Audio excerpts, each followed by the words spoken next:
Black twins dragged off first class. Then their father, the airline CEO, walks in. What if you were humiliated for simply taking the seat you rightfully paid for? And the person they targeted you in front of wasn't just your father, but the man who owned the skies. Micah and Isaiah Coleman were just two teenage boys on their way home, silent, respectful, first-class passengers. But one woman's accusation and a crew's blind compliance turned a routine flight into a national reckoning. No loud protests, no dramatic outbursts, just two boys forced off a plane, and one man quietly boarding after them. But who was that man, and why did the airline suddenly ground its flights and fire its own? This is not just a story about injustice. It's about quiet power, generational dignity, and a father's choice to stand firm without raising his voice. A choice that would shake the entire aviation industry. So what happens when the system underestimates the wrong family? If you believe in truth, strength without shouting, and the kind of justice that echoes for generations, then this story is for you. Don't forget to like, share, and subscribe, because what you're about to hear might just change the way you look at silence forever. Micah Coleman paused just beyond the velvet rope separating economy from first class. His boarding pass trembled slightly in his hand, not from nerves, but from the weight of something else, something unspoken. The divide wasn't just physical. It was cultural, social, psychological. On the other side of that rope lay leather seats, champagne flutes, and noise-canceling serenity.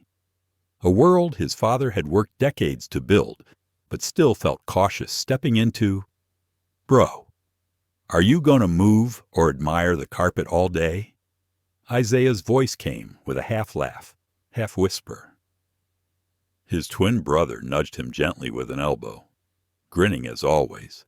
His backpack hung from one shoulder, and his dark curls bounced a little with each step. Isaiah had the kind of energy that made strangers smile. Micah did not.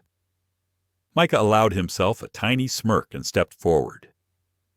The gate agent scanned their passes without a second glance and gestured them in. Seats 2A and 2B. Welcome aboard. Welcome aboard. Two simple words. But they sounded different when said to people like them in a space like this. As they stepped into the Stellaris Air A380 first-class cabin, Micah felt like he had walked into the pages of a luxury magazine. Cream leather recliners the size of love seats lined the walls. Warm ambient lighting flowed from the ceiling in soft waves. Each private suite had wood grain accents, digital control panels, fresh orchids, and champagne chilling in crystal buckets. Isaiah let out a low whistle. Yo, is that a massage button? Micah didn't answer. He was scanning the cabin, cataloging everything, not just the design, but the people. A woman with an Hermes scarf flipped through a Vogue. A man in a suit, too sharp for commercial air, leaned into a phone call about closing Tokyo by Friday. And then, one pair of eyes met his. A blonde woman, maybe early 50s, with flawless posture and a thin smile that didn't reach her eyes. Her name, though they didn't know it yet, was Victoria Ames Wesley. She was watching them the way one might watch raindrops streak a clean window curiously. But with a quiet frustration at their presence, Isaiah flopped into his seat. 2A. Micah, I'm telling you, I'm not getting off this plane. They could land us in Antarctica, and I'd still sleep in this chair. Micah took 2B beside him, a little more carefully. He placed his bag on the ottoman, took out a worn paperback Do Androids Dream of Electric Sheep, and laid it beside him. It was a gift from their dad, one of many, their father. Dr. Elias Coleman had told them to enjoy this trip, said they'd earned it, not just because they'd just won the National Robotics Championship, not just because Isaiah's AI system had beaten out 3 university teams, but because they had worked for it every step of the way. Every late-night build, every failed test, every time they were underestimated. All of it led to this, a trip to London to present at the Global Youth Engineering Summit. And a first-class experience, his gift to them. Isaiah reached over and tapped the divider screen. "You think Dad would be mad if I watched a movie instead of sleeping?" Micah chuckled. He'd probably just ask what the movie's runtime to nap ratio is. The memory of their father's voice was comforting. Warm, low, precise, always a little amused, even when correcting them. He was the kind of man people called sir without being told. The kind of man who rarely raised his voice, but when he did, the world listened. Isaiah leaned back with a deep sigh. "You know, for once, I don't feel like we're in the wrong place."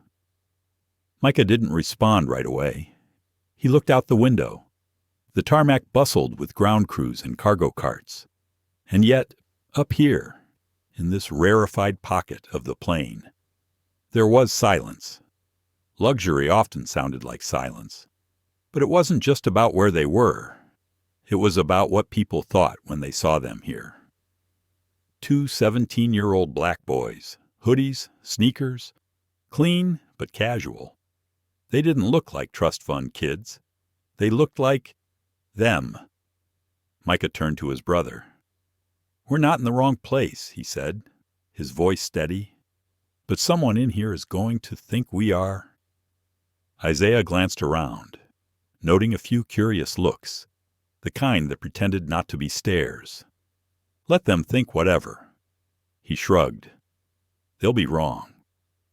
Just then, the curtain behind them rustled. A flight attendant stepped through with practiced grace. She was in her late 20s, Latina, with a warm but careful smile. "Good evening, gentlemen. Welcome to Stellaris First. I'm Naomi. I'll be assisting you this evening. Can I offer you a pre-departure drink?" "Sparkling cider," Isaiah asked. "Of course." Naomi nodded. Micah asked for water. She turned away, and just loud enough to hear. Victoria in 3C let out a small scoff. It was the kind of sound meant to be noticed but not confronted, a weapon disguised as an opinion. Micah's jaw tightened. Isaiah caught it too, but neither said a word. The flight attendant returned moments later with their drinks, careful and precise. She handed them over with the same smile, but her eyes lingered just a beat too long, like she was waiting to see how they would respond. Micah thanked her softly. Isaiah gave a bright grin. Naomi nodded, then turned to continue service elsewhere. Micah leaned back, staring at the ceiling. "It's starting already." "Forget it," Isaiah muttered. "We're here, and we belong." But deep inside, Micah knew this wasn't just a flight. It was a test, and not everyone on board wanted them to pass. Isaiah stretched out like a cat in the cream leather seat, his fingers still exploring the buttons and hidden compartments of the private suite. He pushed back the partition wall between 2A and 2B and grinned at Micah. "This place has more tech than the lab at school," he said, tilting the seat flat, then upright, then halfway again. "I think I just found a light that glows under your feet. Why, no idea. But it's cool." Micah didn't respond immediately. He had his eyes closed, earbuds in, head leaned slightly back. But Isaiah knew he wasn't asleep. His twin had a way of withdrawing into his own mind when something felt off, like a turtle ducking into its shell, quiet, careful, and calculating. "Yo," Isaiah whispered, poking him with the corner of a napkin. "You good?" Micah opened one eye and nodded. "Just thinking." About the lady, Isaiah jerked his chin toward the aisle, subtly. Micah gave a half smile. "Not just her. All of it." He didn't need to elaborate. Isaiah knew what he meant. They had entered a space most people never expected them to be in. Not because of money. That was the irony. Micah and Isaiah had grown up in a modernist glass home overlooking Monterey Bay. Their father a respected name in aerospace innovation. But wealth didn't make you welcome. Not always. Their father had explained it to them when they were younger, in simple but unflinching terms. People will see your skin before your talent, Elias had said one night after a school board meeting, when Isaiah had been overlooked in a group project presentation. But your response will define the rest. That teaching sat in Micah's chest like stone, heavy, constant, true. He pulled out his worn paperback again and tried to refocus on the sci-fi pages. But his mind wandered too alert for fantasy. Behind them, Victoria Ames Wesley clinked the ice in her mimosa glass, tapping it just enough to be noticed. It wasn't the noise that bothered Micah. It was the intention behind it, each sound, like a small reminder. You don't belong here. I see you. Isaiah's screen lit up with the in-flight entertainment menu. They've got all the new releases. You want to watch something together? Micah considered it, but shook his head. Later? Isaiah gave a shrug and selected a documentary on sustainable architecture. He wasn't particularly interested, but the narrator's voice was soothing, and for a moment he allowed himself to believe everything would be fine. Naomi, the flight attendant, returned with warm towels on a silver tray. She stopped at Victoria first, handing her the towel with both hands, eyes slightly lowered. Thank you, Naomi, Victoria said, with that tight, chilly tone used by people who always expected to be obeyed. Then she moved to the twins. Isaiah took the towel and smiled. Thank you. Naomi returned the smile, small and polite, then passed one to Micah. As she moved down the aisle, Victoria's voice rang out low. But cutting, I suppose everyone gets the same service these days, she said. Naomi paused mid-step. The words floated in the air like smoke, foul and hard to ignore. Passengers in nearby suites looked up, their faces unreadable. Some tilted their heads slightly, listening without engaging. Isaiah froze. Micah closed his book slowly. What did she just say? Isaiah muttered, half to himself, half to his brother. Let it go, Micah murmured. It's not worth it. But Isaiah wasn't sure he could. His hands clenched the warm towel, squeezing it until steam escaped. He wasn't loud, wasn't angry, just stung. Micah leaned in, whispering low enough that only Isaiah could hear. This is the test. Isaiah met his brother's eyes. I hate this test. I know. They said no more. 10 minutes later, the cabin lights dimmed slightly as boarding was completed. The doors were sealed. The captain's voice came over the speaker, warm and practiced.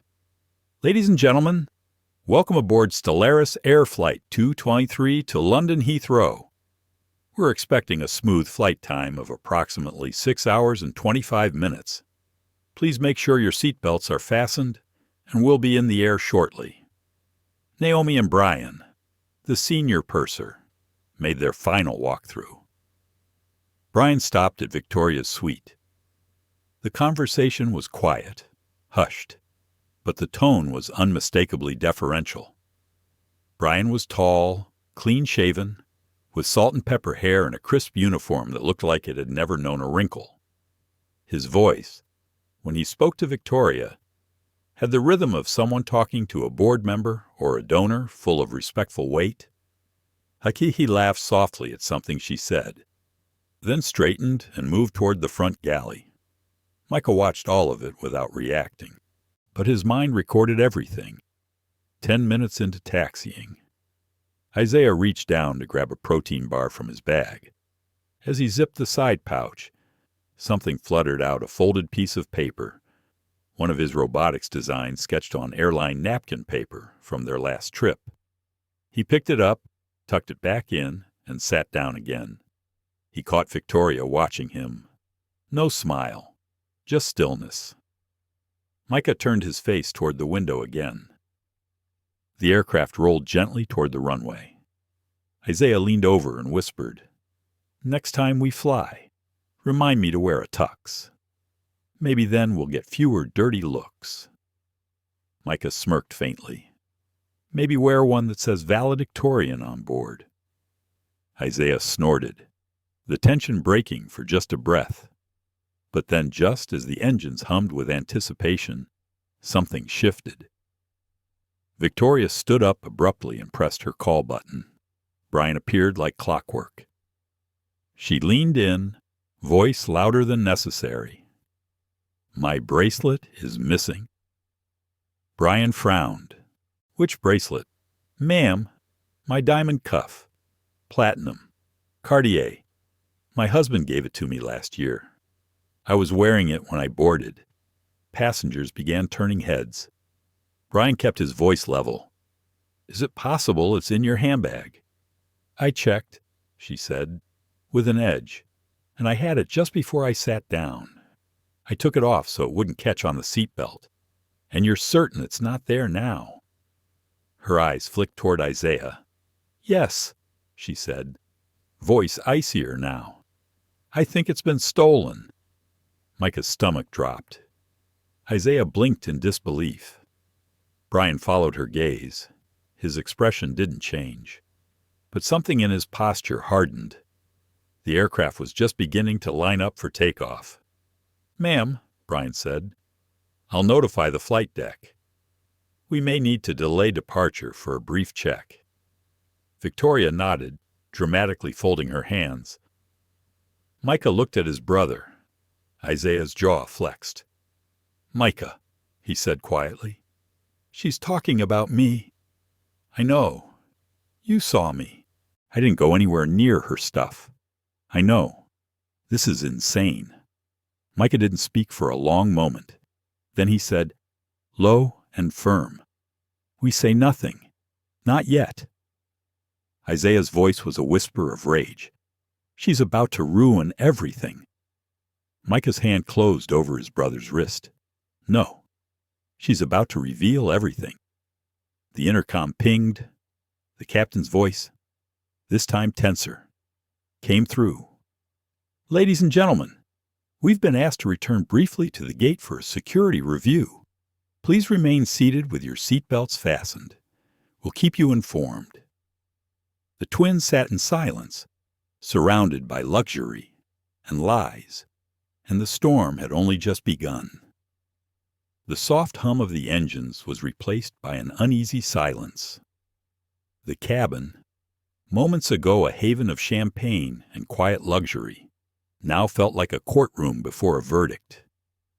The plane rolled gently back toward the gate.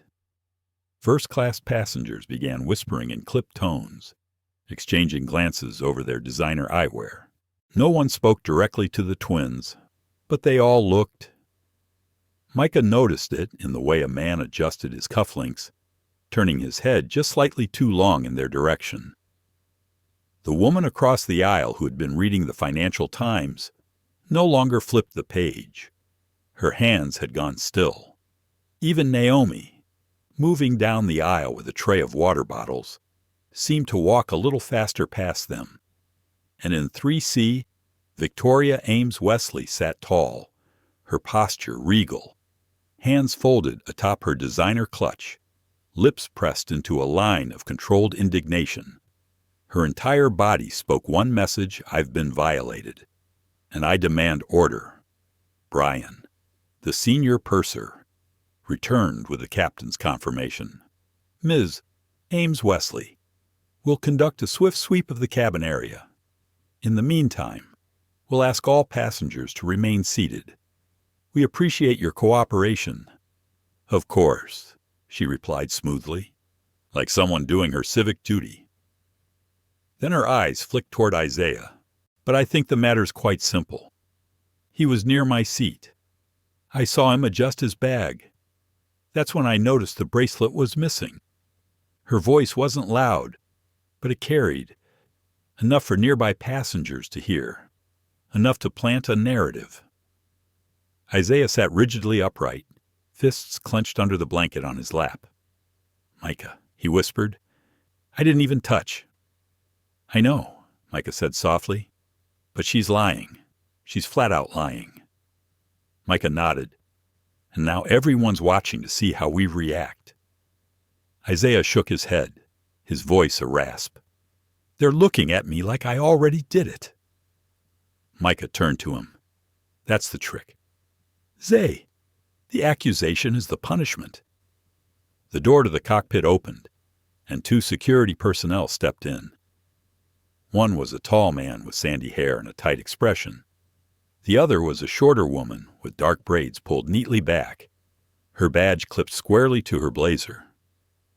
Brian approached them quickly. "It's a passenger complaint. Item reported stolen. Cabin crew supports further action." The sandy-haired officer nodded. "All right, let's speak to the involved parties." He turned to the twins, lowering his voice just slightly. "Gentlemen, I need you to come with us for a brief conversation." Isaiah blinked. "What we'd like to search your bags." "No," Micah said immediately, calmly. "We don't consent to a search." The male officer frowned. "Sir, this is a security matter."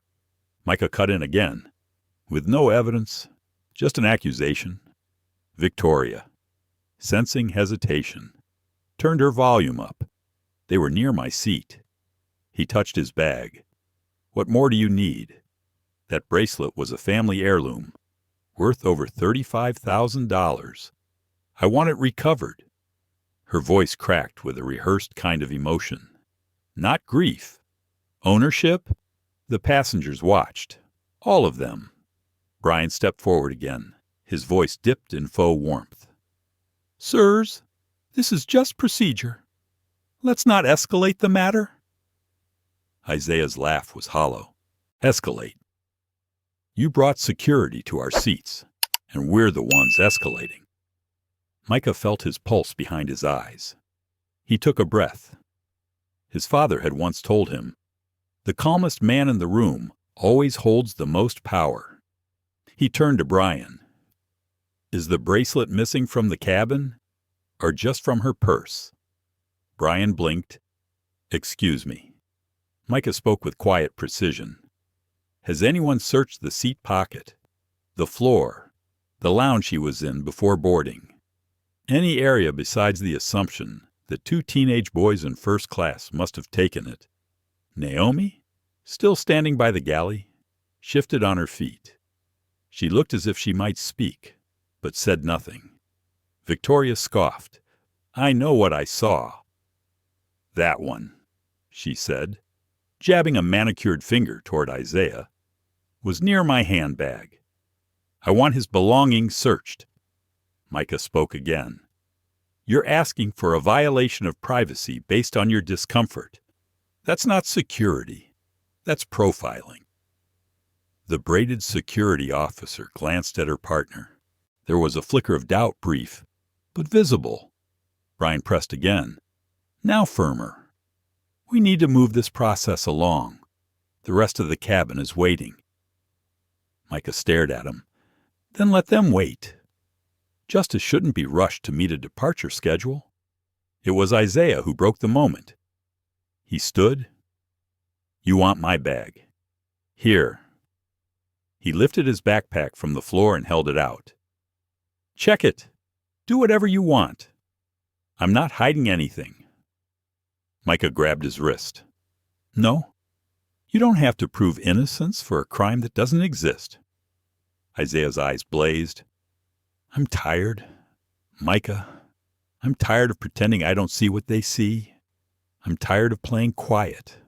What do we get for it?" "More suspicion." The words spilled from him like steam escaping a pressure valve. "You think I don't know how this ends?" I sit here. I smile. I make them comfortable. And they still look at me like I don't belong. Like I stole a seat. Like I stole a bracelet. Like I stole air. I'm so sick of breathing in their expectations and apologizing for exhaling. The cabin had gone silent. No one moved. Micah looked at him. I know, he said, but don't let her define you. We do this right. We stay grounded. Isaiah sat down slowly, breathing hard. Brian looked between them, unsettled. I'm going to have to ask you to deplane. Micah raised an eyebrow. On what grounds refusal to cooperate? Refusal to be violated, Micah corrected. The male officer stepped forward. Let's take this outside the cabin. Sir, it's not optional. Victoria smiled faintly, then masked it behind a feigned look of concern. I didn't want it to come to this, but I had no choice. Isaiah's voice was almost a growl. You made a choice. You just thought it wouldn't cost you anything. The security officers flanked them gently, not aggressive, but definitive. As they stood, Micah looked down the aisle and saw Naomi. Her face was pale, her lips pressed into a trembling line, and for a moment, just a second, he thought she might speak, might stand up, might do something, but she didn't. She turned away. Micah nodded to himself, then turned to his brother. Let's go.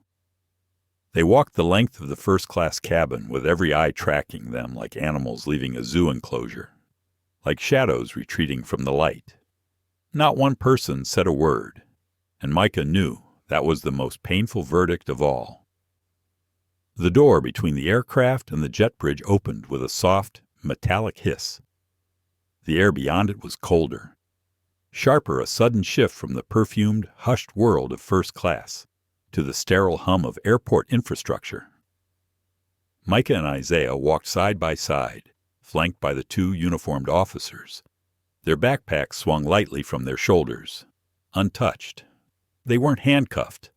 No one had raised a voice, but the way they were being led quietly, efficiently told the story just the same. A story of suspicion. A story that had been written before they even stepped on the plane. Passengers in the business class rows craned their necks as the twins passed. The murmurs were softer here, but the expressions were the same, curious, cautious, judgmental. Micah kept his eyes forward. Isaiah, despite everything, looked back one last time at the first-class curtain, the barrier that had barely opened before it slammed shut again. Behind that curtain were people who had watched them be accused, searched, removed, and had said nothing. He exhaled, the breath catching in his throat. They were led into a small glass room just off the terminal, a folding table, 2 plastic chairs, a mounted camera in the corner.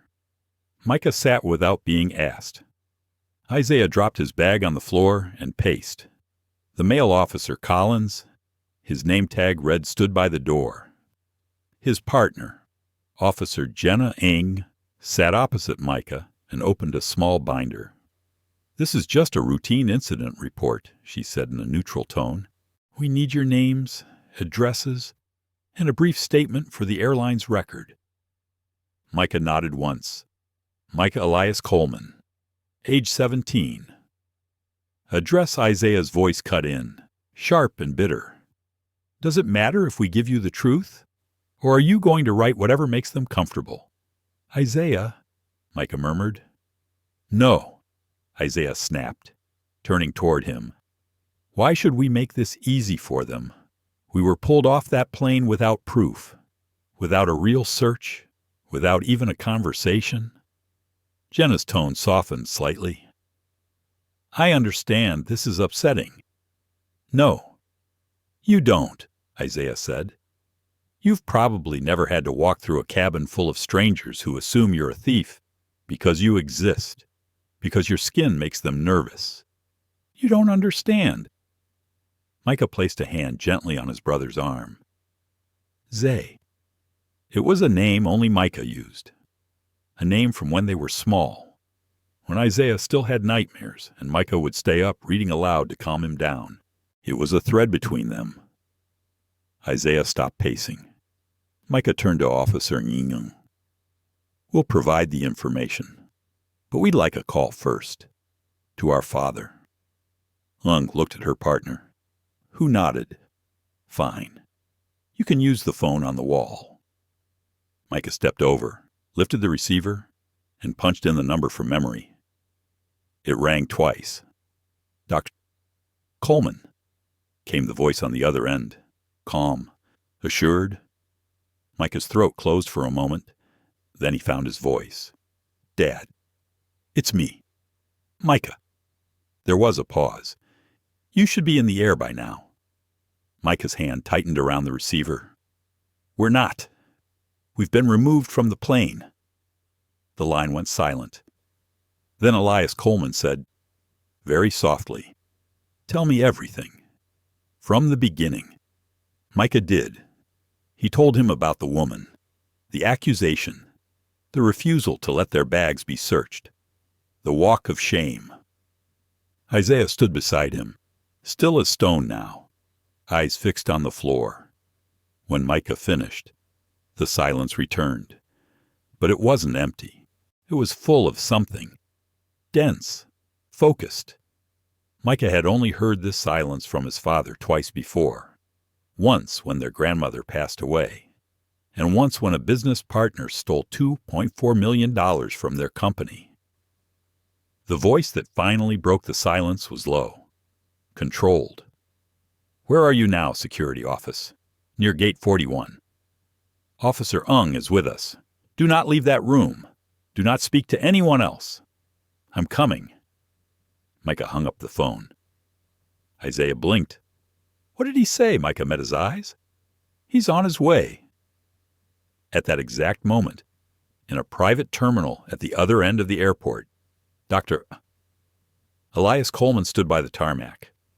He was dressed in a dark slate suit, tailored perfectly. His hands were tucked into his coat pockets, his stance deceptively relaxed. His personal assistant, Chloe, stood a few paces away, tablet in hand. She was mid-sentence when she saw the change in his face. Sir Elias turned toward her. His voice was quieter than usual, but absolute. "Cancel the car. We're not going to the hotel." Chloe blinked. "Is everything all right?" He looked toward the horizon, toward the commercial terminals beyond. "They've touched my sons," he said, almost to himself. Chloe's eyes widened. Elias turned back to her. "Get me the flight manifest for Stellaris 223. I want the full crew list. I want the passenger roster. I want the gate. I want the cabin crew names." Chloe's fingers flew across her screen. He pulled out his phone and dialed a number from memory. "Warren." The man on the other end answered on the second ring. "Elias. To what do I owe I need? Flight 223 return to the gate. Immediately." "Excuse me. You heard me. David. I want the aircraft brought back to the gate. Now." There was a pause. "That plane's taxiing for takeoff. You want a gate return?" "That's a nightmare, David," Elise said, still calm. "I own the nightmare." Silence. Then understood. "It'll be done." Elias hung up and handed the phone to Chloe. "Get me Airport Security Command. I want the 2 officers who removed my sons met at the gate. And I want a senior ops official waiting for me when I arrive." "Yeah, sir." He began walking toward the nearest terminal shuttle, coat fluttering behind him. To the casual observer, he looked like any other executive on a tight schedule. But inside him, a storm was building, not of rage, of purpose, of reckoning. The aircraft had stopped moving. To the casual passenger, it might have seemed like a routine delay in issue with luggage, or perhaps a last-minute maintenance check. But inside the first-class cabin, tension slithered between the rows like smoke, thick, unspoken, suffocating. Brian stood at the front galley with a tablet in hand, his face still locked in that rehearsed professional composure. But the slight twitch at the corner of his jaw betrayed his discomfort. Passengers were whispering now, but not about the missing bracelet. That moment had passed. What lingered was what had followed the removal. The accusation. The silence. Victoria sat rigid in her seat, arms folded neatly over her lap, as if composing herself for a courtroom cross-examination. Her clutch was clamped tightly in her hands. Her earrings sparkled under the cabin lights. But her eyes flitted nervously toward every passing crew member. The other passengers had formed an unspoken jury, but unlike a real jury, they had made no declaration, just glances, quiet, non-committal. Safe was always easier. Naomi stood near the galley, her hands shaking just slightly as she refilled a tray with bottled water. The tray trembled. She had seen everything. She had watched the way Victoria's voice rose, theatrical and smooth. Watched Isaiah's face twist in disbelief. Watched Micah remain still, like a pillar trying not to collapse. And she had done nothing, even now. Her thoughts echoed in her mind louder than any announcement. I should have said something. Brian approached her quietly. "Naomi," he said, sotto voce, "we need to maintain professionalism. Let's not let this disrupt the service flow." Her eyes met his. "You really think this is still about service flow?" Brian blinked, then looked past her, scanning the cabin. "It's about control. That's our job." Naomi opened her mouth to respond, but said nothing. And still, the plane sat motionless on the taxiway. "Excuse me," a voice said suddenly. It came from a man in 4D, business suit, salt and pepper hair, reading glasses perched low on his nose. He didn't sound angry, just uncomfortable. Brian turned to him. "Yes, sir." The man gestured vaguely toward the front. "This delay, any update?" "It's been almost 20 minutes. Brian's smile was automatic. "We've been asked to return to the gate for a brief inspection. Nothing to worry about. Thank you for your patience." The man nodded, said nothing more, but his eyes wandered. Back to Victoria, then toward the curtain that no longer concealed anything. The silence in the cabin wasn't just awkward now. It had gained weight, pressure. Even Victoria felt it. She adjusted her scarf, then looked at the woman beside her. "It was unfortunate," she said in a low voice, loud enough for those around her, but necessary. "I simply couldn't risk losing something so valuable."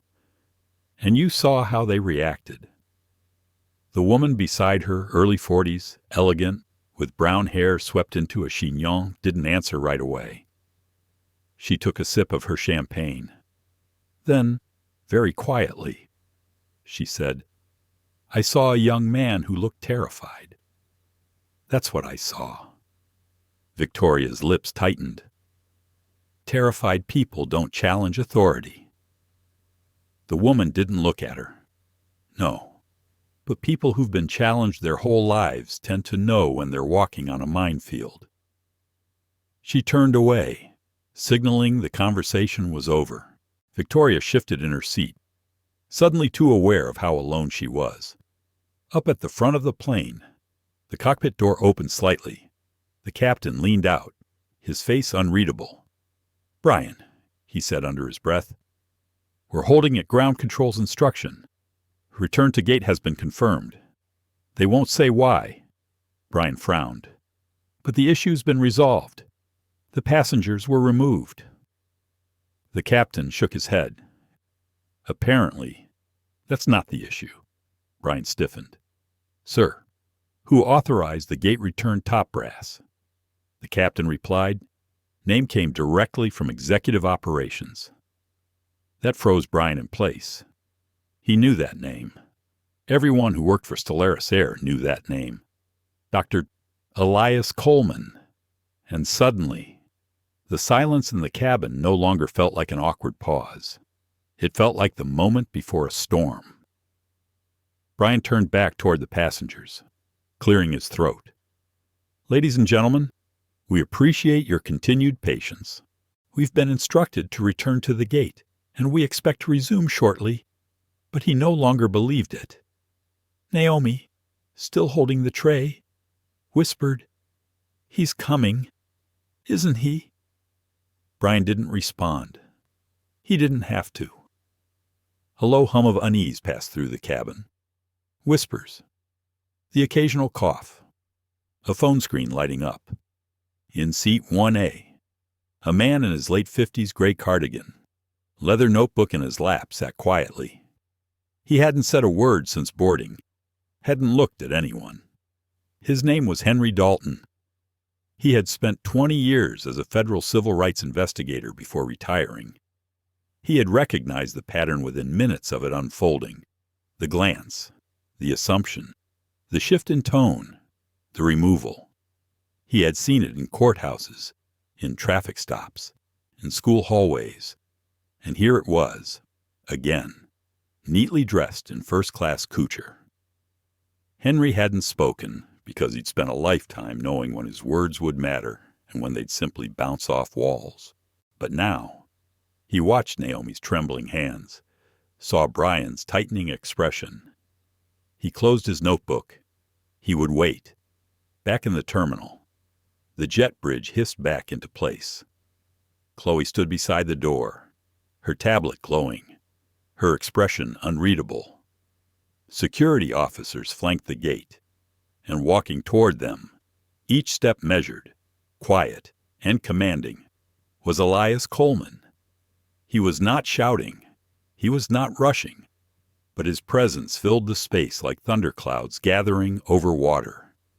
Passengers in the gate area stepped aside instinctively. Gate agents whispered.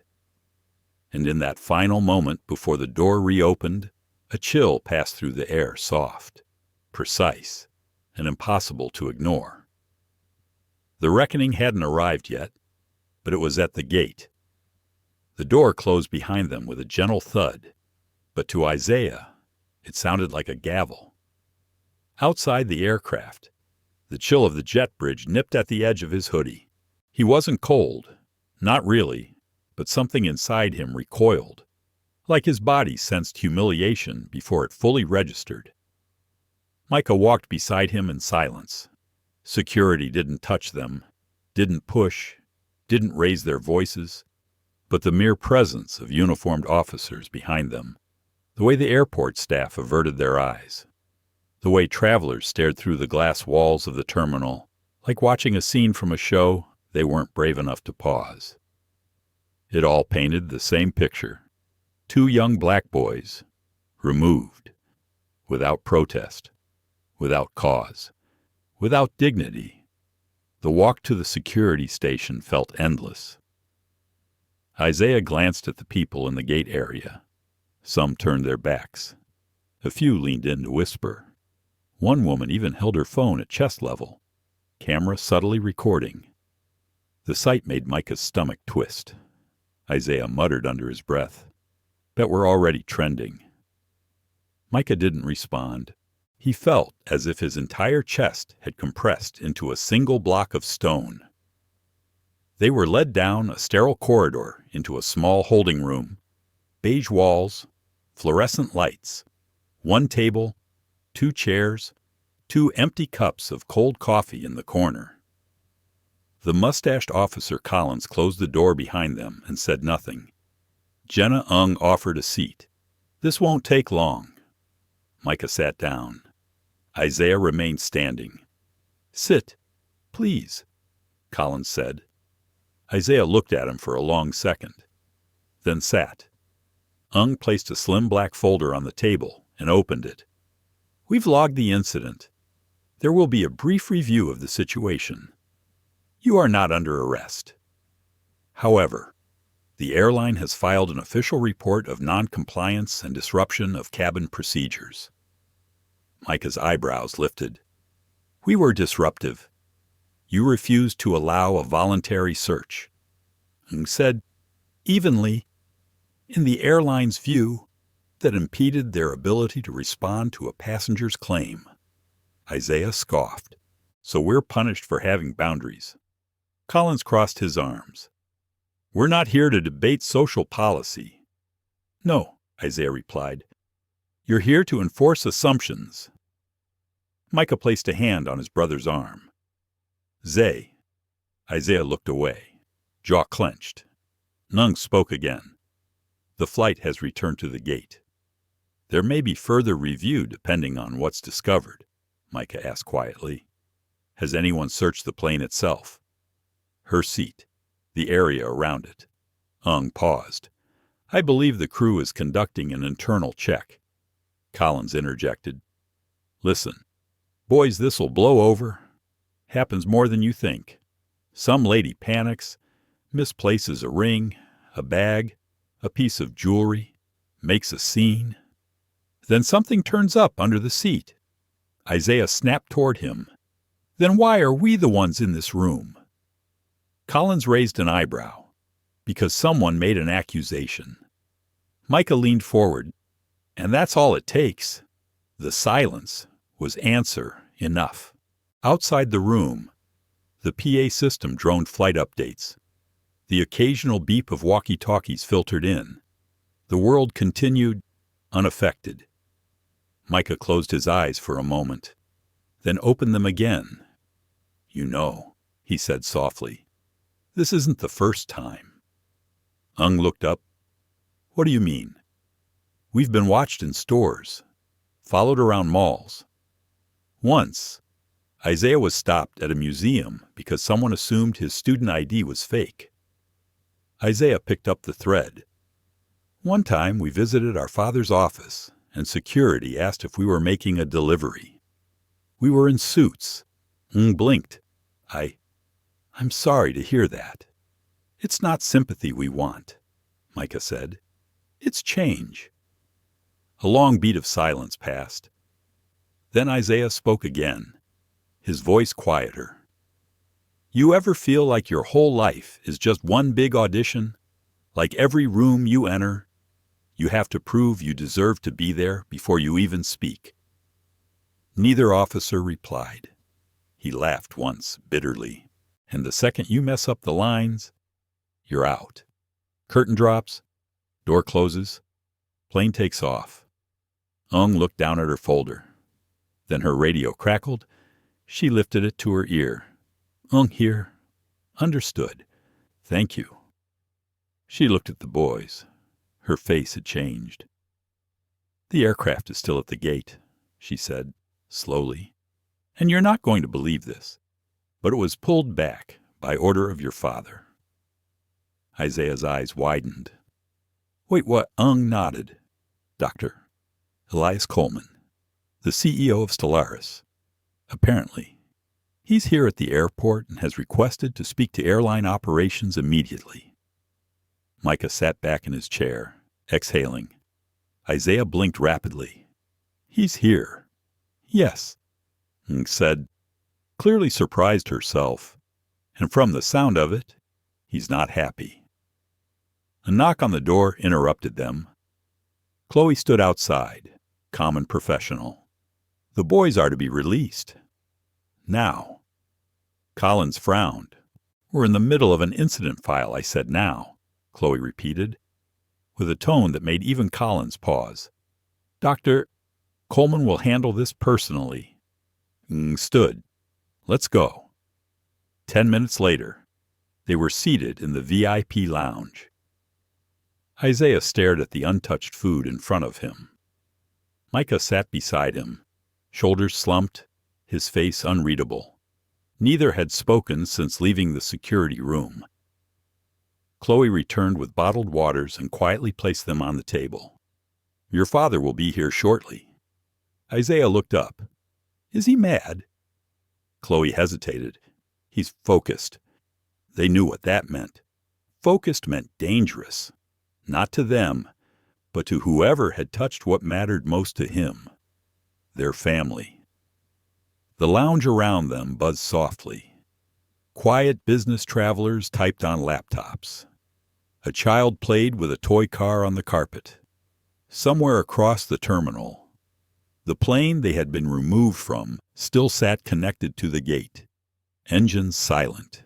Doors closed. Micah stared out the tall windows. He whispered, almost to himself, "Do you think they're still wondering what happened?" Isaiah leaned forward, elbows on knees. "I hope they are." And for the first time since they boarded that plane, Micah allowed himself to feel the emotion behind his steady calm. Not rage, but sadness. The kind of sadness that makes your bones feel older than they are. He closed his eyes and waited for the one man who never needed to raise his voice to make the world listen. Their father. Elias Coleman stood in the center of Terminal 3, his posture straight, his expression unreadable. A slow tide of travelers passed around him, flowing like a river around a stone. He didn't move, didn't check his watch, didn't fidget. To an outsider, he might have looked calm, but inside him, something ancient was stirring, a protective force that had shaped generations before him. Fathers who were denied dignity but still raised their sons to walk tall. Mothers who taught resilience while sewing up wounds the world refused to see. And now his sons had been dragged from a seat he had paid for, by an airline he had built, based on nothing but a glance and a lie.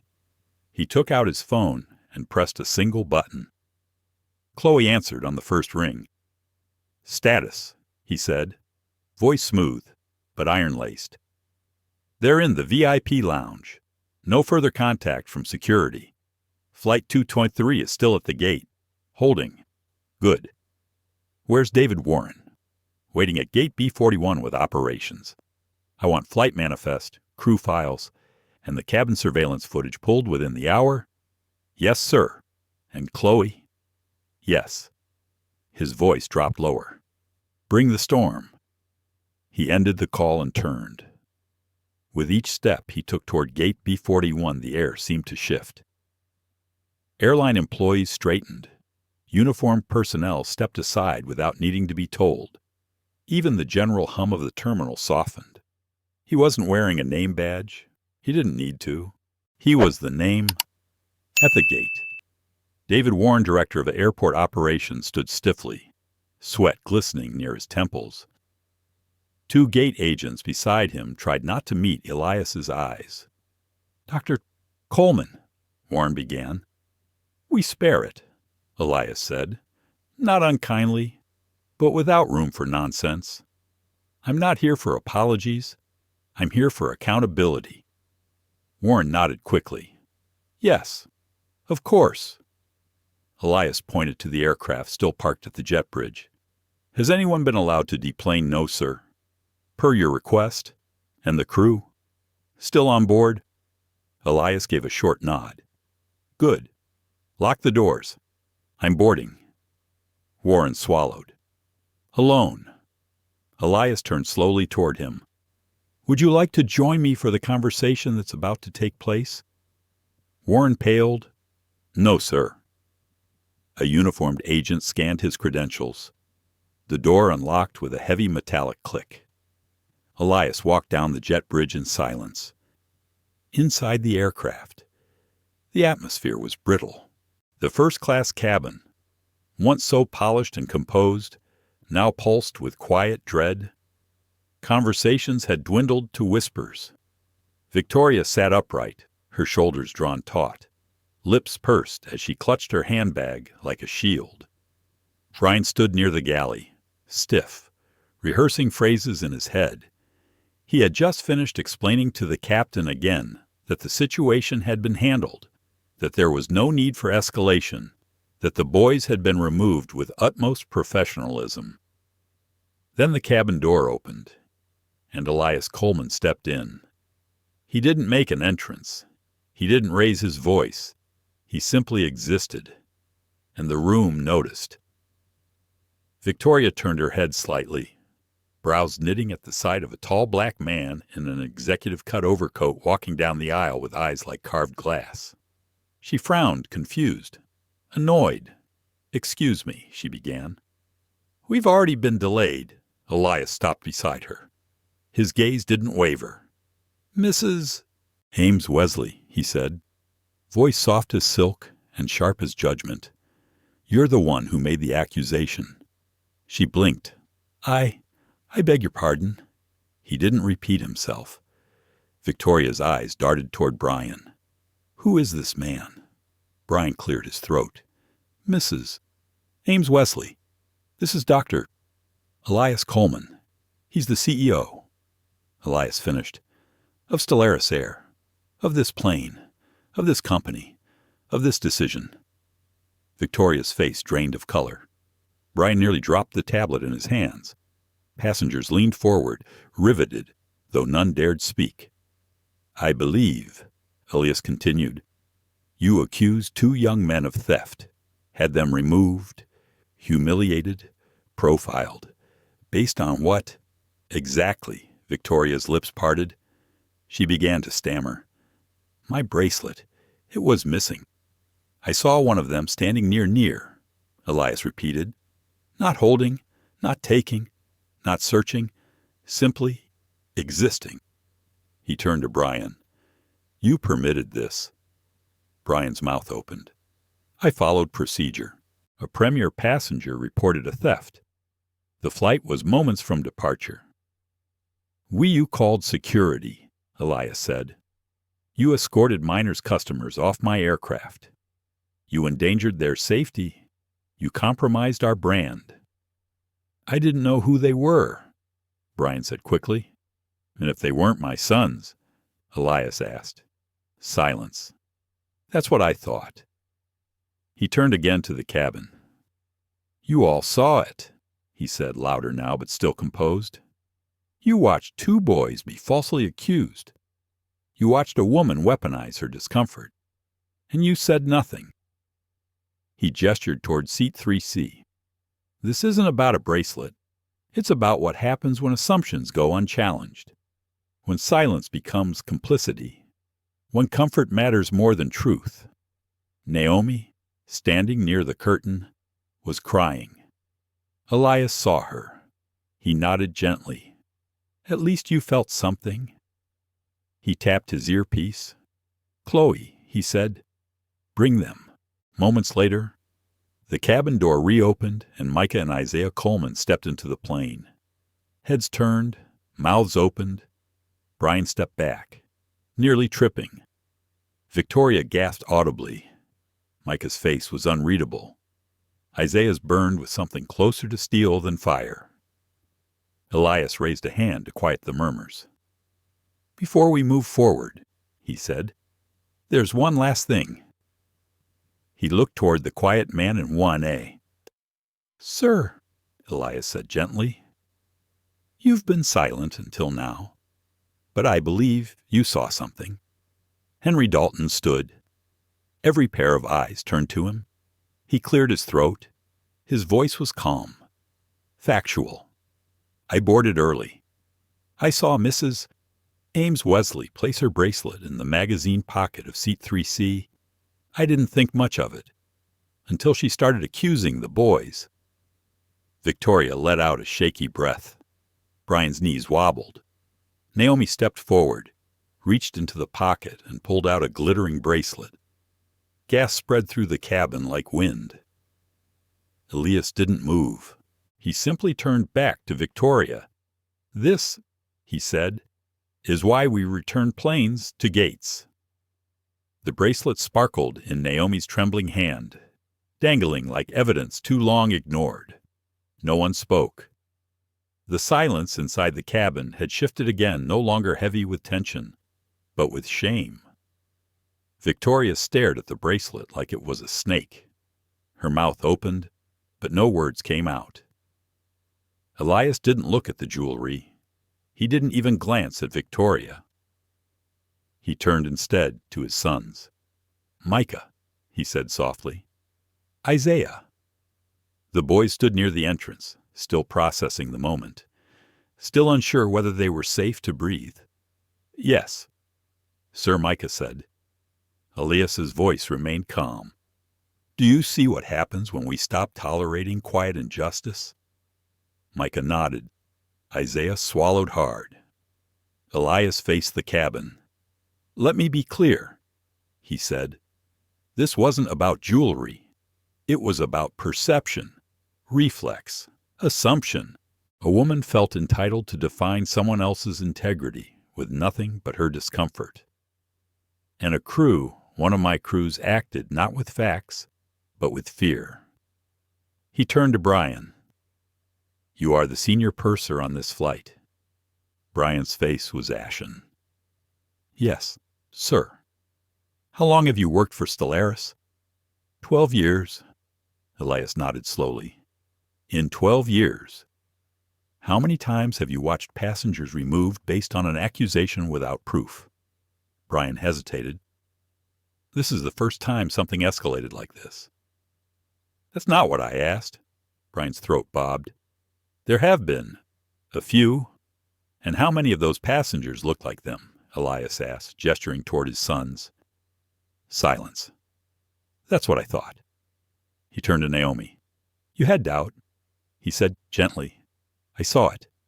I heard it in your hesitation." Naomi nodded, eyes glassy. "Yes, but you said nothing." She blinked. A tear slipped free. "I was scared." Elias's voice didn't rise, but it sharpened. "Fear is human.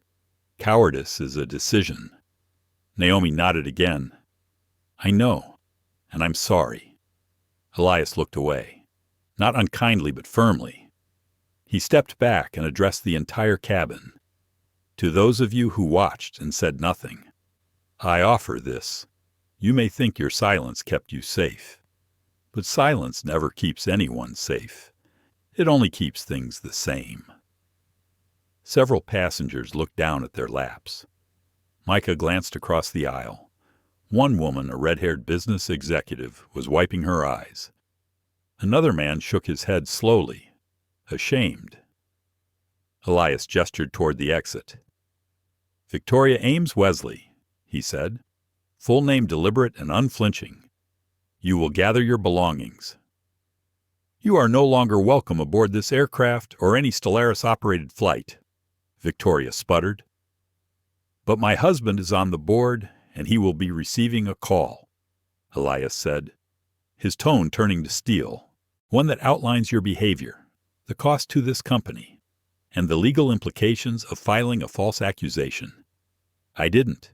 "Yes, you did," Elias interrupted. "And worse, you believed your privilege would shield you." 2 new uniformed security officers appeared at the cabin door, summoned without a word. "Escort her off," Elias said. As she stood, clutching her handbag like armor, she looked around, but no one would meet her eyes. Not Brian, not Naomi, not the passengers, especially not Henry Dalton, who had quietly resumed his seat and scribbled something into his notebook. The officers led her out without ceremony. The door closed behind them. Elias took a slow breath. Then he turned back to Brian. "You allowed this to unfold on your watch. You escalated it. You used the authority of this uniform to remove 2 boys who had done nothing but exist." "I thought I was following policy," Brian whispered. Elias didn't flinch. "Policy is not a shield for prejudice. I didn't know they were your sons." "And if they weren't," Elias repeated. Again. Brian had no answer. "Give me your badge," Elias said. Brian hesitated. Micah watched, heart hammering. Isaiah held his breath.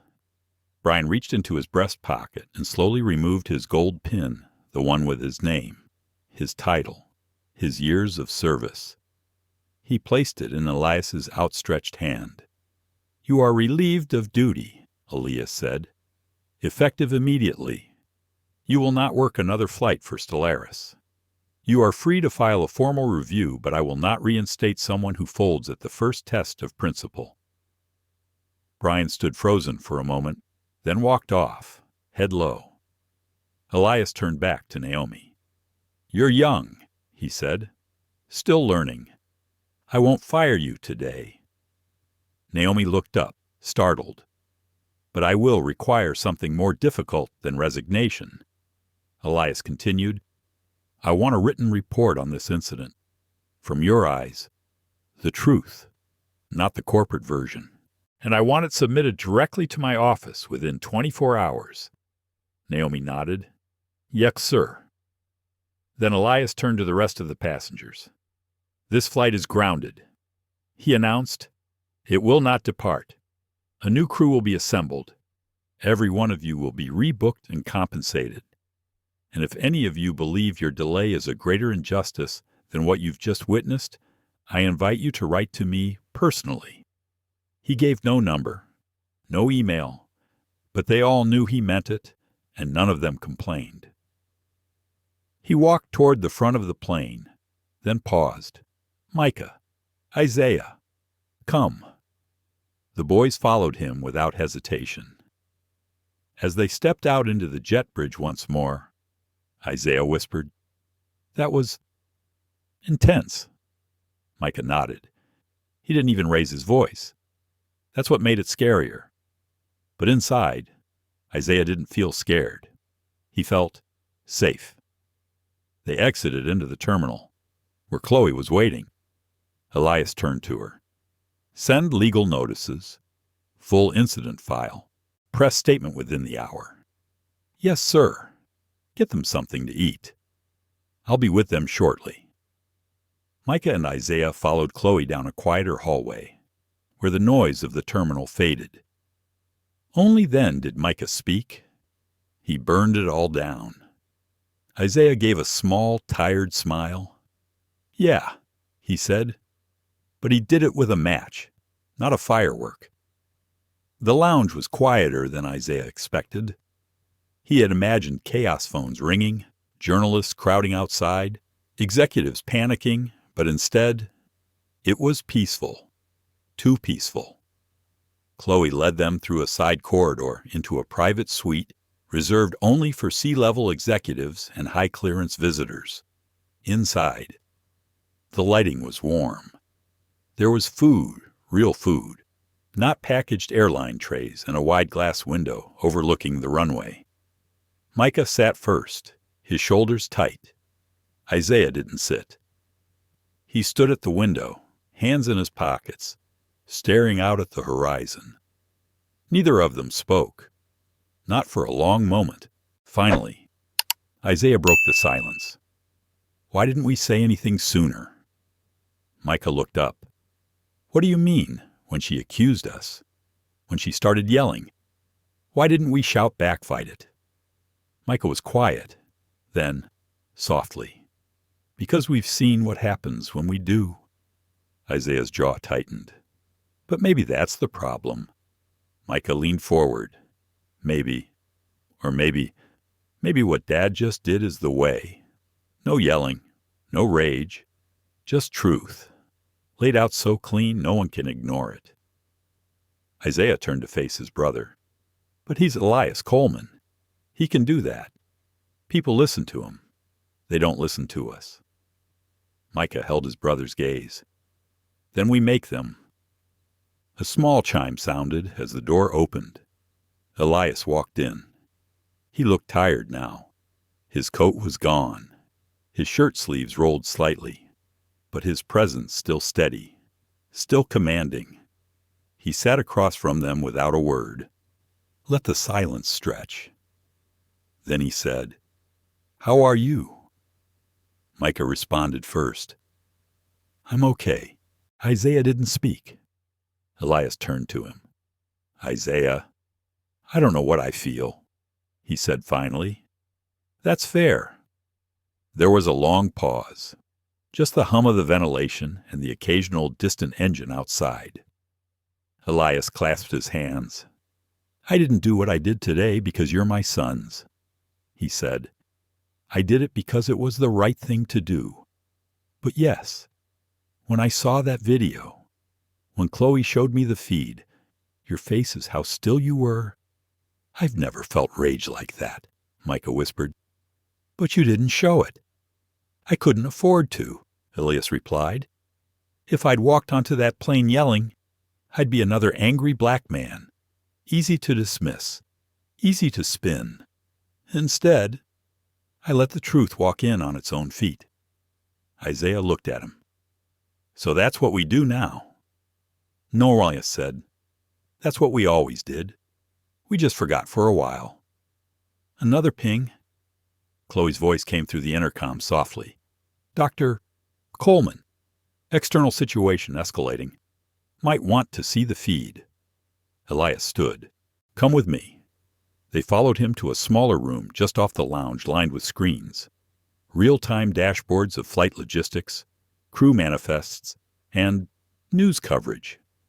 The screen in the center showed a live feed. CNN. Breaking now. A corporate reckoning at 30,000 feet. The CEO of Stellaris Airlines, Dr. Elias Coleman, personally boarded a plane this afternoon to confront what appears to be an incident of racial profiling and abuse of authority on one of the company's flagship flights. Micah blinked. Isaiah's mouth parted slightly. The footage cut to amateur video. A passenger had recorded it all. Not just the bracelet being discovered, not just Elias's speech, but the moment Micah and Isaiah stepped back onto the plane. Their expressions, their silence, their power. Another channel played the moment Victoria was escorted out. A new hashtag was trending. Return to gate another. He did not raise his voice another. Micah and Isaiah. The screen flickered again, now a panel of talking heads. And what makes this moment different is the symbolism. A black father, a CEO, walking into a plane and not yelling, not demanding, but dismantling the entire situation with presence alone. It's like he made silence louder than rage, Micah whispered. They're talking about us. Isaiah didn't respond. He stared at the screen. One of the pundits said, What gets me is the contrast. How quickly they remove the boys, and how slowly they're processing the fallout. That's the real injustice. The speed of assumption versus the slowness of accountability. Elias turned off the sound. He looked at his sons. This will get worse before it gets better, he said. We can handle it, Micah said. Elias's eyes met his. I know. A brief knock. Then Chloe entered, tablet in hand. Sir, she said, voice composed but brisk. We have requests from 4 networks. Legal's already preparing statements. And she glanced at the boys. Elias nodded. Say it. She hesitated. Your board wants an emergency meeting. Within the hour. Isaiah's brows furrowed. Why, because Chloe said, You grounded a flight without protocol, fired a senior crew member, removed a top-tier client. You acted outside the usual structure. Micah tensed. They're mad. No, Elias said. They're afraid. Isaiah stepped forward. Are they going to fire you? Chloe looked away. Elias just smiled. If they do, he said, it'll be the most public resignation in airline history. The boardroom on the 52nd floor of the Stellaris Tower had once been Elias Coleman's domain, a place where his voice carried weight, where strategies unfolded like orchestral movements. But today, as the sun dipped behind the skyline and streaked amber light across the polished glass walls, the space felt colder. He walked in alone. No assistant, no lawyers, just him.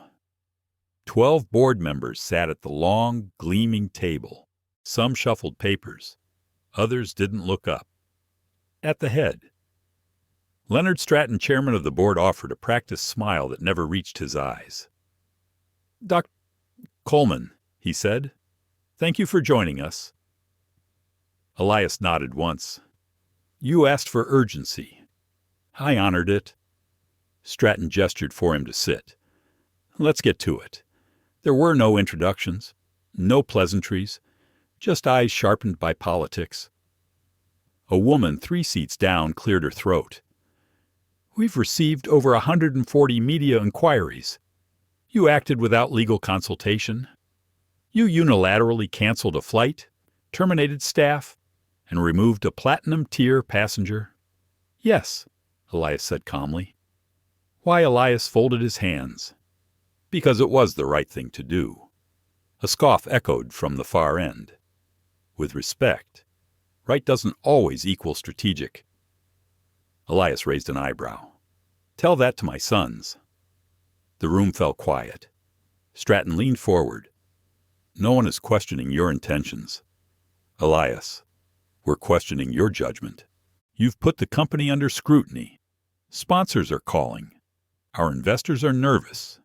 There's talk of class action suits. For what Elias asked? Protecting minors from public humiliation. Standing against profiling, exposing a systemic failure. We've ignored too long, a man in a Navy tie interjected. We've worked hard to diversify our image. This sets us back. Elias turned sharply. Image is not substance. The man flushed. Still, you should have let internal review handle it. You mean bury it. Stratton held up a hand. Enough. Elias, what you did was unprecedented. Noble. Maybe. But you made a personal moment public. Now the world is watching. That's not always good for business. Elias met his gaze evenly. Then maybe business needs to change? The room bristled. Stratton exhaled. Look, no one here wants a power struggle. But there's pressure to protect the company's reputation. Some of us believe a leave of absence might be appropriate. Elias smiled. Faintly. There it was. The trap. He stood slowly. Not rushed. Not defiant. Measured. I've spent 21 years building this company, he said. From regional carrier to international name, I've weathered scandals, recessions, cyber attacks. But nothing has exposed the rot inside this system like watching 2 teenage boys be treated like criminals for daring to sit in first class. He stepped forward. My sons were not dragged off that plane because of theft. They were dragged off because of fear wrapped in polish. Because someone in a designer dress decided they didn't belong. A pause. And the rest of you would have let it pass. Swept it up. Hidden it under a statement and a training video. But I chose the hard way. The public way. Stratton interjected. And if it costs us revenue. Elias looked around the room. Then let it cost. A silence settled. He turned to the screen at the end of the table and tapped a button on his phone. Instantly, a live broadcast flickered on. CNN, MSNBC, Reuters, clips of the incident, hashtags, headlines. Stratton scowled. Well, what is this public sentiment? Elias said. From your image problem. You think this hurts the brand. You're wrong.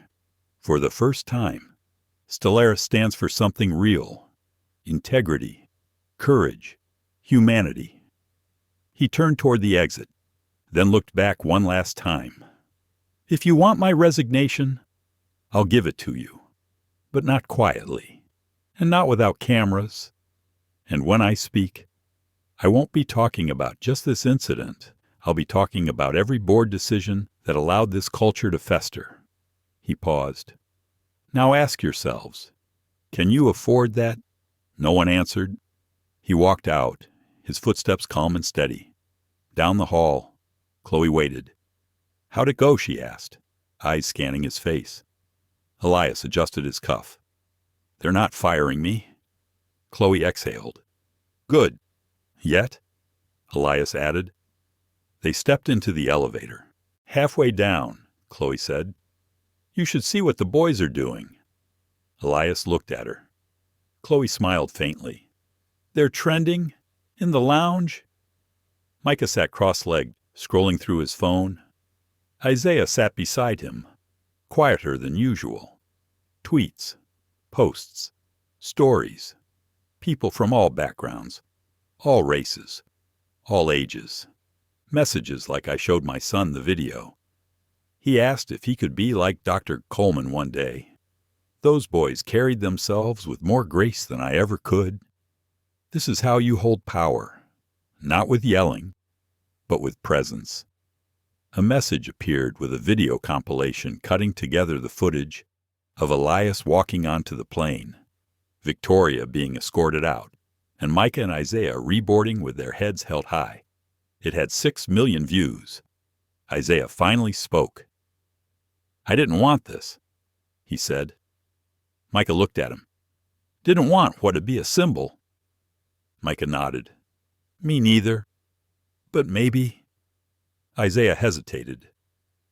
"Maybe this isn't about us anymore." Micah handed him the phone. "No, it is about us. That's why it matters."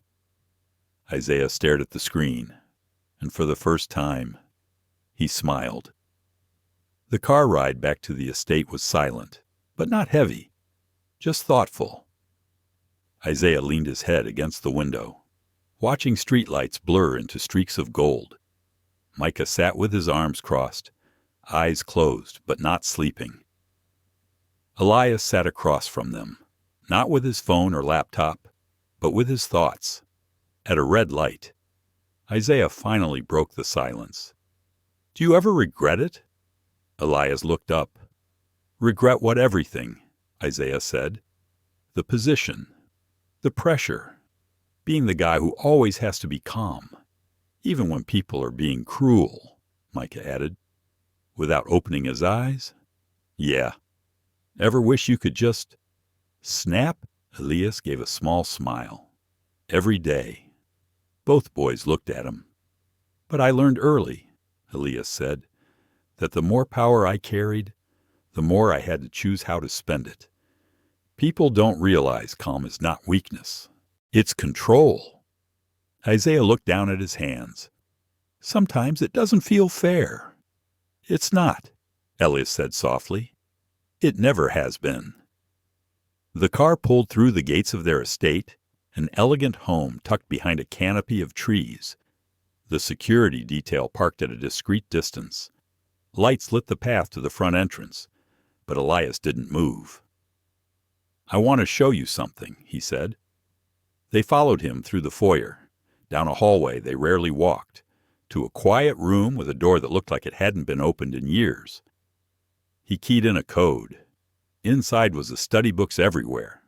Not modern, sleek titles, but worn hardcovers, personal notes, framed articles from the 1980s and 90s. Isaiah looked around. "What is this?" "My father's library." Elias said. He was a teacher, grew up in Montgomery, Alabama, marched once with Dr. King, got arrested for sitting at a counter in Mississippi when he was 19. Micah turned slowly, scanning the shelves. "Why didn't you ever show us this?" Elias walked to the center, pulled a journal from a locked drawer, and opened it, because I wasn't ready to pass it on.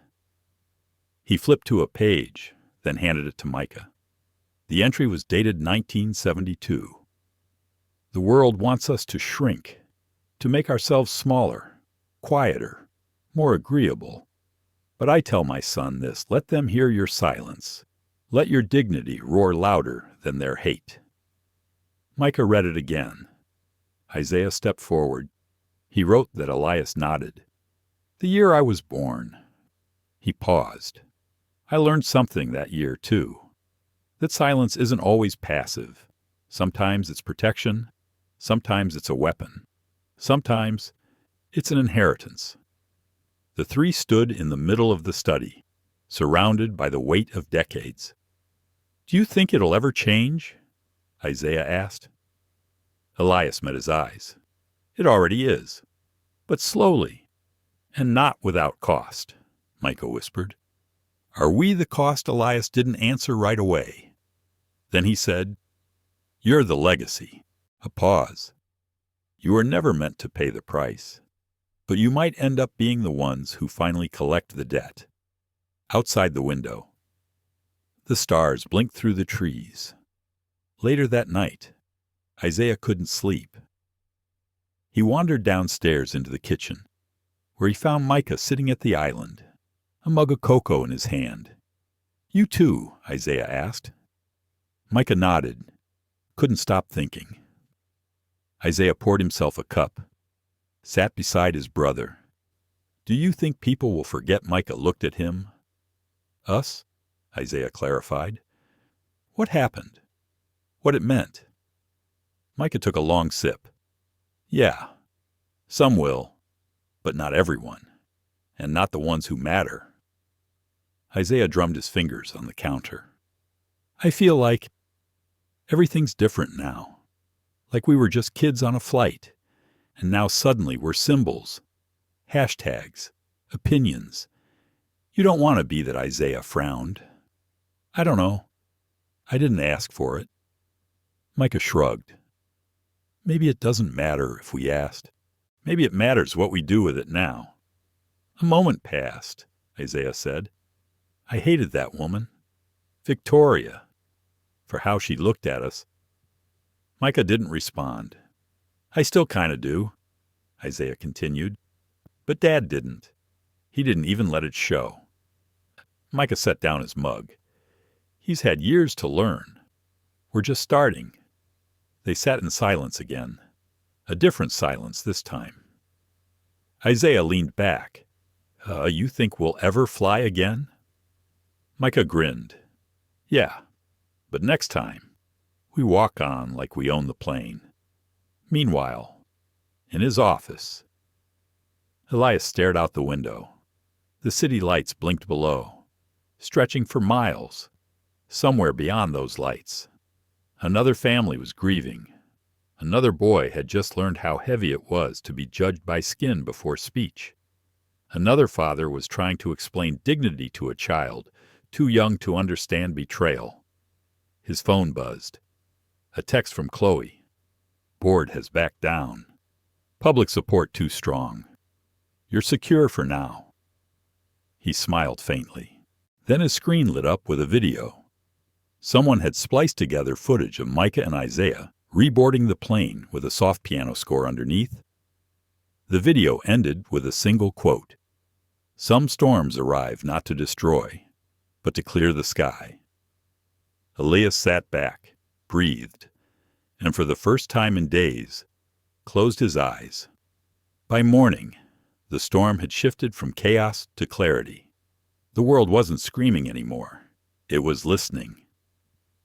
Micah awoke to a quiet house and sunlight filtering through linen curtains. His phone buzzed again and again, the screen overflowing with mentions, articles, reposts, and video messages. But one notification stood out. A direct message.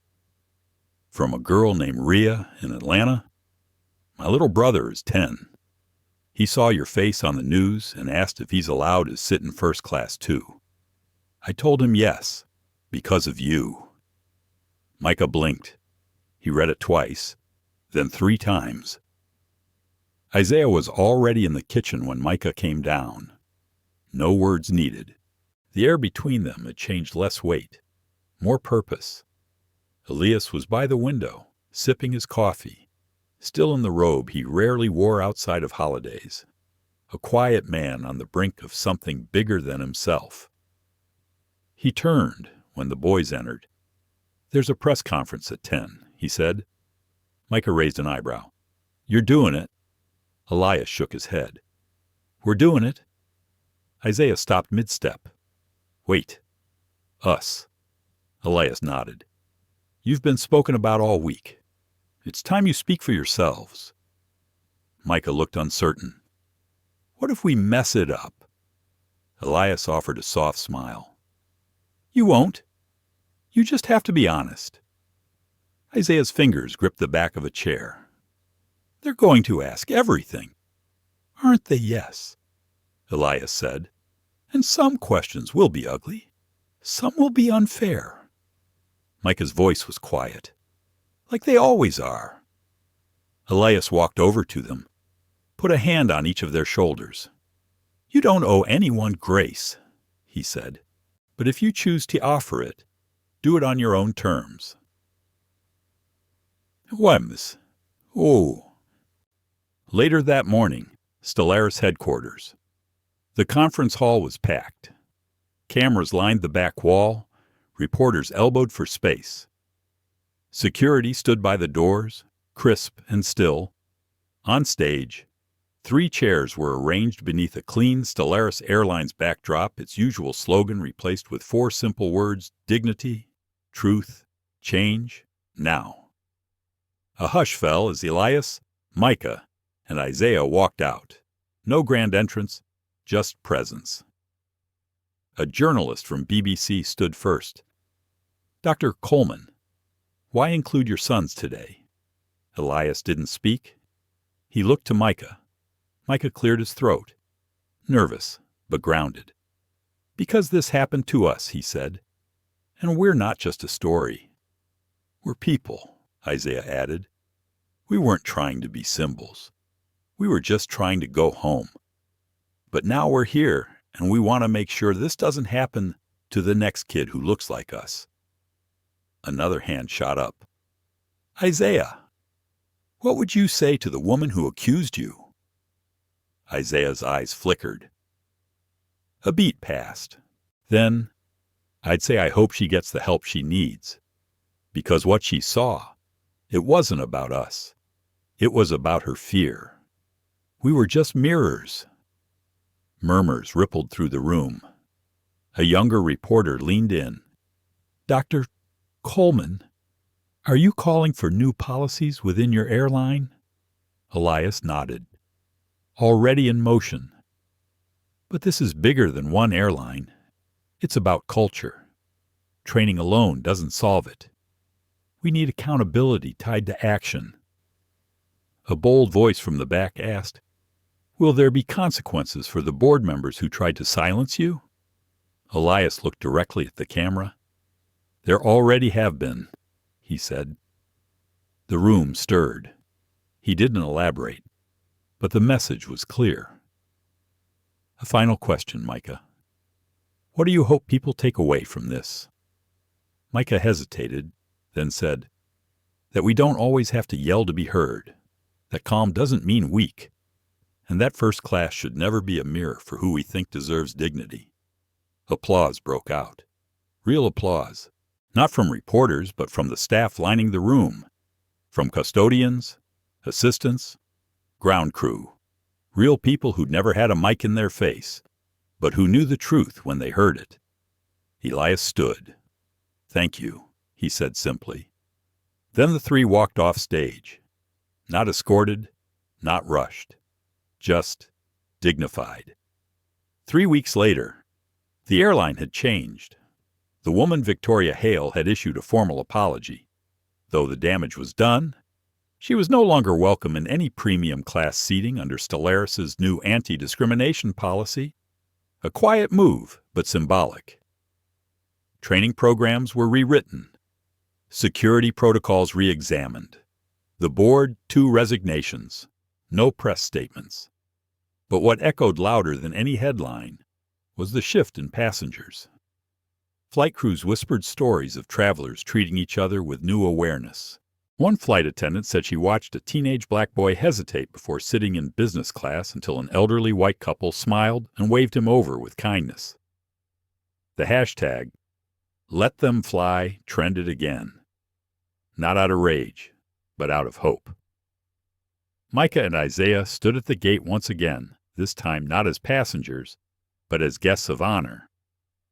A charity flight for underrepresented youth had invited them to speak. The gate agent, a soft-spoken woman named Deidre, smiled as she scanned their boarding passes. "I've been waiting a long time to see this day," she said. Micah grinned. "Us too." As they walked toward the jet bridge, Isaiah paused. "Think they'll remember us." Micah looked around at the crowd, the eyes that followed them now with respect, not suspicion. "They already do," he said. Inside the cabin, the pilot stepped out to greet them, "Boys," he said, "this seat's yours." He gestured to the cockpit. They looked at each other, then back at Elias, who stood behind them, his hand on their backs. And in that moment, no one said a word, because they didn't need to. They had already spoken, loud enough for the world to hear. Sometimes, the most powerful moments don't come from shouting. They come from standing tall in silence. In this story, we witness not just the pain of being wrongly judged, but the quiet, unshakable dignity of those who choose empathy over anger and action over vengeance. Micah and Isaiah didn't ask to be the center of attention, but their grace and their father's unwavering resolve reminded the world of something we too often forget. Respect is not earned by a seat number. It's owed because we are human. As you close this chapter, ask yourself, how many times have we looked away when someone was treated as less than? What would you do if your child, or your brother, was told they didn't belong because of the color of their skin? Discrimination doesn't always wear a loud face. Sometimes it hides in a designer bag, a dismissive glance, a whispered accusation. But every time we choose to speak up or stand beside someone who does, we shift the world, one choice at a time. If this story touched your heart, made you think, or opened your eyes, don't forget to like, share, and subscribe to this channel. Your support helps us bring more true to life. Powerful stories to light stories that honor justice, empathy, and the quiet power of those who refuse to be silent. Thank you for watching. And remember, every seat is equal when we fly with compassion. We'll see you in the next video.